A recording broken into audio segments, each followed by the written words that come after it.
Tayo ng taga-repair nito. Subukan natin. Kasi ito, hindi na gumagana.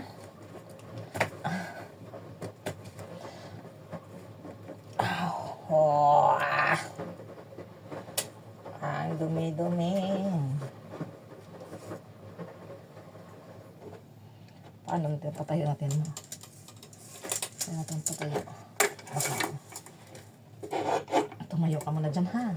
Huwag kang pasaway. Diyan ka lang. Kalma. So, linisin muna natin to, guys. Takpan natin itong ano. So, kung hindi to maandar, hindi ko alam na pwede to. Kaya ayaw ko kasing ano, ayaw kong pakialaman. So, mas maganda na yung utos ni amo. Anong gagawin dyan? O, diba? Try natin. Sana gumana. Kasi paano naman, hindi nila inayos yung isa. Yung ano ba? Saktan ko yung mga ano, kasi para hindi madumihan. Ayaw ko mag-ulit-ulit ng trabaho. Ganyan. Linisin natin to. That's life. Kala nyo. So, tingnan natin kung gagana siya or aandar pa siya.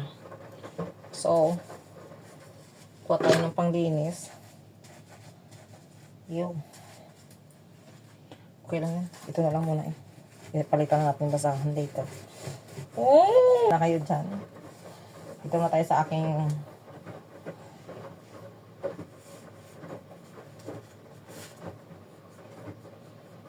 binuksan ko yung induction. Utos ni amo.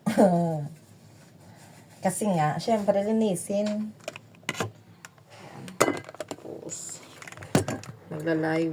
Tapos panay live room, diba? Sa kabila naman.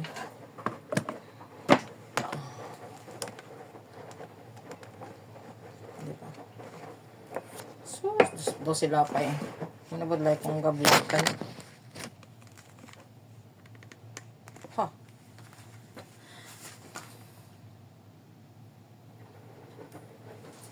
Ang dumi-dumi. It's dumi. Oh my gosh.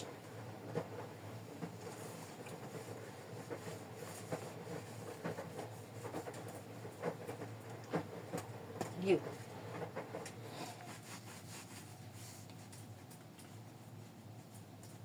Kasi hindi gumagana yung induction ko. Induction namin dito. Isa lang kasing lutuan. Ito sa amo ko na to. Dumi.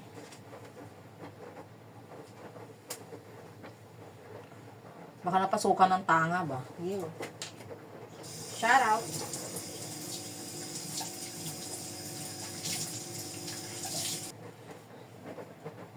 Dumi pa. Itapon ko naman to kasi yung basahan nila.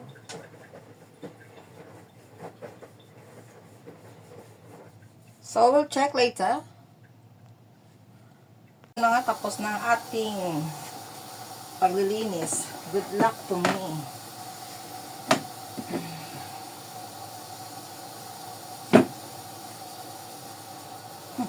Baka nasipat man dyan.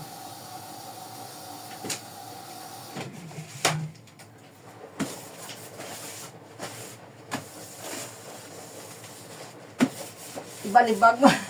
Ah? Diyos me, Marimar. Umbot na nanay. Pang gagana pa to. Good luck nga. Good luck sa akin. Try natin.